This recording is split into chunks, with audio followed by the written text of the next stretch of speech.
Imagine a world where entire cities, bustling with life and unimaginable technology, simply vanished beneath the waves. For centuries, the legend of Atlantis has captivated humanity.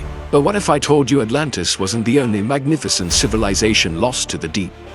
Prepare to dive into the truly astonishing tales of mythical submerged cities that time forgot. Hello everyone, and welcome back to the Nightforge today. We're embarking on an epic journey into the mists of time, chasing the echoes of myth to unravel the secrets of civilizations that have been lost for millennia. From golden cities hidden in dense jungles to majestic realms swallowed by the sea, these stories blur the line between history and legend. So, grab your adventurer's hat, because we're starting with one of the most tantalizing legends of all. We begin in the dense, steamy jungles of South America, on the hunt for El Dorado. The name itself conjures images of streets paved with gold and buildings encrusted with emeralds. But was El Dorado a real city, or just a fever dream born from greed? The legend originated with the Muisca people of modern-day Colombia. Their ritual involved a new chieftain covered in gold dust, who would offer treasures into Lake Guatavita. This ceremony, El Dorado or the Gilded One, was the man, not the place. However, when Spanish conquistadors heard these tales, their imaginations ran wild. They transformed the story of a golden man into a legend of an entire golden city, an empire of unimaginable wealth hidden deep within the Amazon. For centuries, explorers like Francisco Pizarro and Sir Walter Raleigh risked everything, leading expeditions that often ended in ruin, all in a desperate search for this mythical metropolis. They chased rumors, followed dubious maps, and battled the unforgiving jungle. But the City of Gold remained elusive. Archaeological evidence points to sophisticated pre-Columbian societies, like the Muisca, who were masters of metallurgy. So, while a city literally made of gold probably never existed, the legend was rooted in the very real, and very rich, cultures of the Americas. The true treasure wasn't a city, but the history of the people who inspired the myth. El Dorado is a powerful lesson in how a kernel of truth can be spun into one of history's most enduring legends.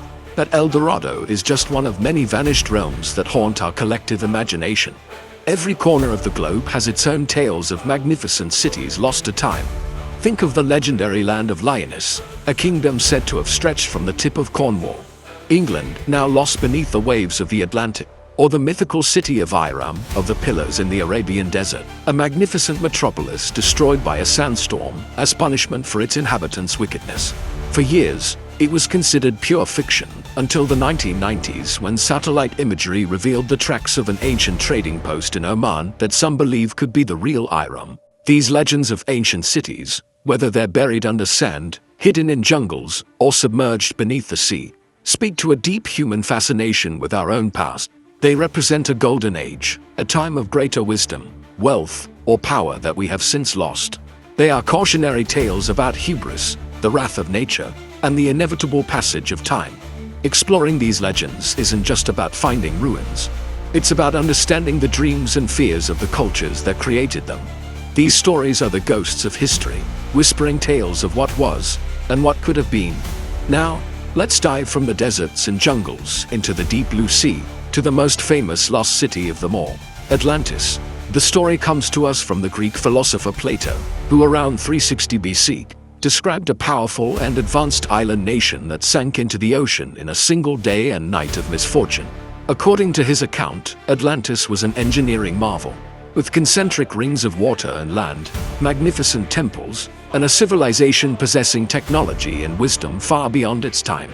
It was a utopian society that grew corrupt, and as punishment from the gods, was swallowed by the sea. For centuries, the world has been obsessed. Was Plato telling a true story passed down through generations, or was he crafting a philosophical allegory, a cautionary tale about the dangers of imperial ambition and moral decay? The debate rages on. Scholars have proposed dozens of possible locations for Atlantis, from the Greek island of Santorini, which was devastated by a volcanic eruption, to the Caribbean, the coast of Spain, and even Antarctica. Every strange underwater rock formation or ancient ruin fuels new speculation. Is it possible that a civilization with knowledge rivaling our own existed so long ago? The mystery of Atlantis is the ultimate historical enigma, a puzzle that challenges our understanding of the ancient world. The allure of Atlantis has inspired countless deep-sea expeditions. While we haven't found a vast sunken metropolis matching Plato's description, explorers have uncovered some incredible mystical ruins beneath the waves. Take the Yonaguni monument off the coast of Japan. It's a massive underwater rock formation with what appears to be steps, terraces, and flat carved surfaces. Some geologists argue it's a natural formation, shaped by ocean currents. Others, including marine geologist Masaki Kimura, insist it's a man-made structure, a 5,000-year-old monolith from a lost civilization. Could this be a remnant of the legendary Pacific continent of Mu, the Pacific's version of Atlantis?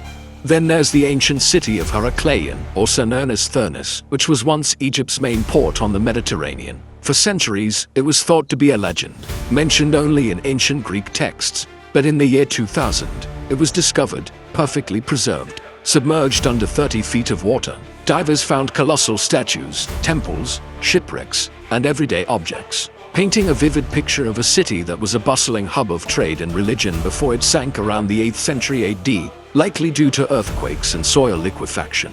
The discovery of Heracleion proves that entire legendary cities can indeed be lost to the sea and found again. These discoveries blur the lines between myth and reality. Every statue brought to the surface, every ruin mapped on the ocean floor, adds a new piece to the puzzle of our planet's hidden history. Could Atlantis be next? The search for these sunken worlds is more than just an adventure. It's a quest to reclaim parts of human history that were thought to be lost forever. These legends of the deep remind us that the ocean still holds vast, undiscovered secrets. Are these submerged structures the actual remains of Atlantis or other lost cities? Let's consider the evidence. Plato described Atlantis as being beyond the Pillars of Hercules, which the ancients believed was the Strait of Gibraltar. This has led many to search the Atlantic Ocean. In 2011, a team using satellite imagery and deep-sea technology identified a potential site in the marshlands of Doñana National Park in southern Spain, claiming it was a memorial city modeled after a sunken Atlantis. They found evidence of a city wiped out by a tsunami, which fits Plato's cataclysmic description. Meanwhile, other theories point to the Minoan civilization on the islands of Crete and Thera, now Santorini. Around 1600 BC, a colossal volcanic eruption obliterated a significant part of Thera, triggering tsunamis that devastated the Minoan civilization, a highly advanced maritime power. The timeline and the cataclysmic event have led many to believe that the destruction of the Minoans was the real-life event that inspired Plato's story of Atlantis. The legend, perhaps, was an echo of this real trauma, passed down through generations of Egyptians and Greeks. So, are these the remains of Atlantis? The honest answer is, we don't know for sure. Each site, from Spain to Santorini to the mysterious Bimini Road in the Bahamas, offers tantalizing clues but no definitive proof. The truth may be that Atlantis wasn't a single place. Perhaps it is a composite legend, a story woven together from the collective memory of many real cities and civilizations that were lost to flood, earthquake, or volcano. It's a symbol of all the vanished realms we've talked about today. The quest for Atlantis is really a quest for ourselves, a search for our origins, and a reminder that even the greatest civilizations can fall. The ocean guards its secrets well, but maybe, just maybe, one day we'll find the definitive answer. The stories of El Dorado, Atlantis, and other lost cities are more than just fantastic tales. They are powerful reminders of the fragility of civilization and the enduring power of human hope and imagination. They fuel our desire to explore, to discover, and to understand the world that came before us. Thank you so much for joining me on this journey into the unknown. What lost city fascinates you the most? Let me know in the comments below. If you enjoyed this video, please give it a thumbs up, and don't forget to subscribe and hit that notification bell so you won't miss our next adventure. Until next time, keep questioning.